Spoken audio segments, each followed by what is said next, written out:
Hi everyone, this is Mr. Chang, and in this video we're going to take a look at parts, scripts, as well as naming conventions used in Roblox Studio, which include Pascal case, Camel case, and Snake case. All right, so parts are the basic building blocks of any Roblox place, and parts are also known as bricks, and you'll use them in all of your creations. So the parts available inside of Roblox Studio include blocks, spheres, wedges, corner wedges, and cylinders. So to start off, we're going to go ahead and insert a sphere. So I'm going to go over to Roblox Studio, and from home, I'm going to click on part, and then I'm going to go ahead and click on sphere. I'm just going to bring this over here. Now, by default, a new part will always be named part, but it's good programming practice to name a part to indicate its role in your game. Now, I'll also note that you may have many different parts named part if you don't change it. So that's why it's a good idea to change the name of your part just so that you can keep track of them. So to rename a part, go ahead and select it and click on rename. So we're going to go over here to part, and we're going to go to rename, and we're just going to name this ball part, like so. All right, next up, let's go ahead and add a script to ball part. So to do that, we're going to, again, select the ball part, and then a plus is going to appear. And this time, we're going to go ahead and click on script. Now, notice here that we have options for other objects that we may want to add to a part. We'll look at them a little later on in the course. So I'm going to click on script for now. And this brings us to a script. Now, a script is a little code container that will run your code on the server. And we'll be doing a lot of scripting in this course. Now, the script object can be a descendant of workspace or server script service.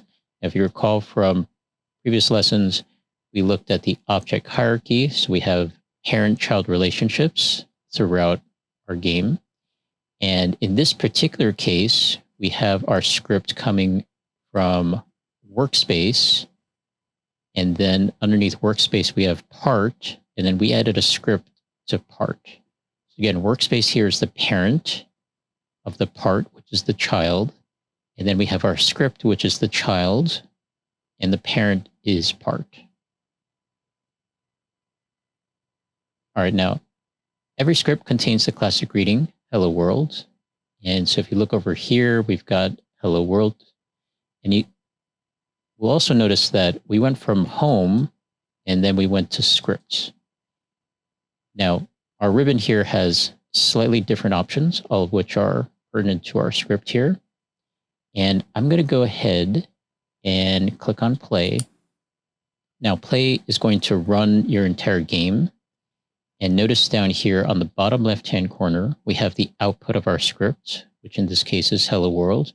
Also notice that it gives us, if you look underneath my hand, it also gives us the location of where the script is. So in this case, again, it's workspace.ballpark.script.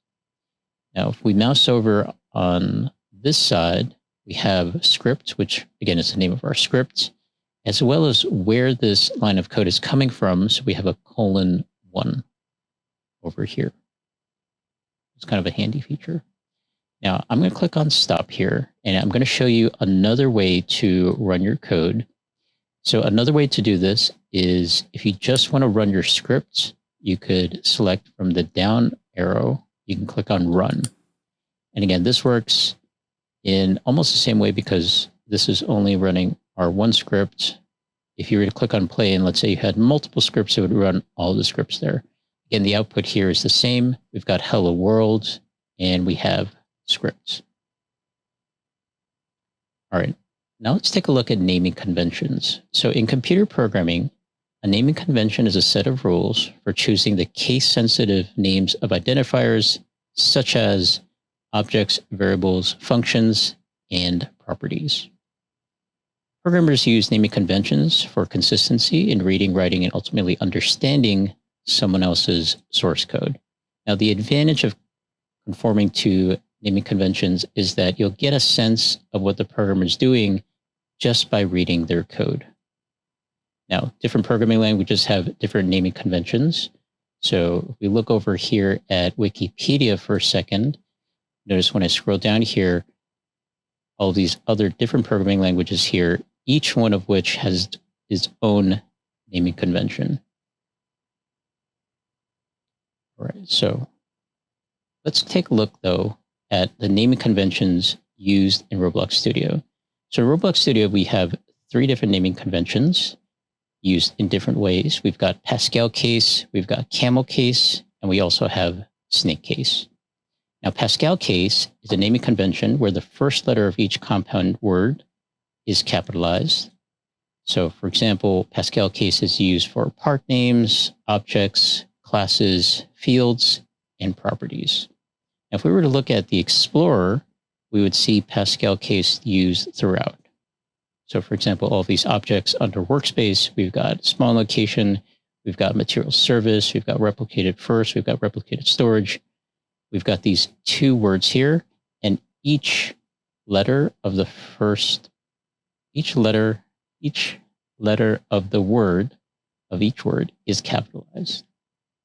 Now, on the right-hand side, if you were to look over here, again, these are more objects inside of our workspace. We've got server script service, capital S, capital S, capital S, server storage, capital S, etc. All of these, again, conform to Pascal case.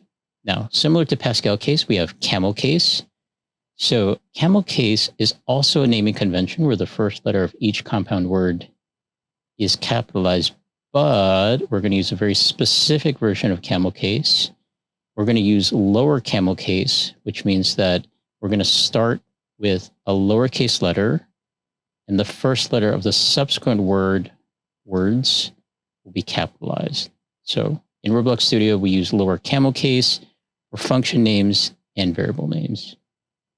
So let's take a look at a quick example here. We've got this onTouch function. So we have on, so O is lowercase, T is uppercase. We have other part. So we have lowercase o, capital P. Humanoid is just humanoid. All lowercase is only one word. And then we have part parent here.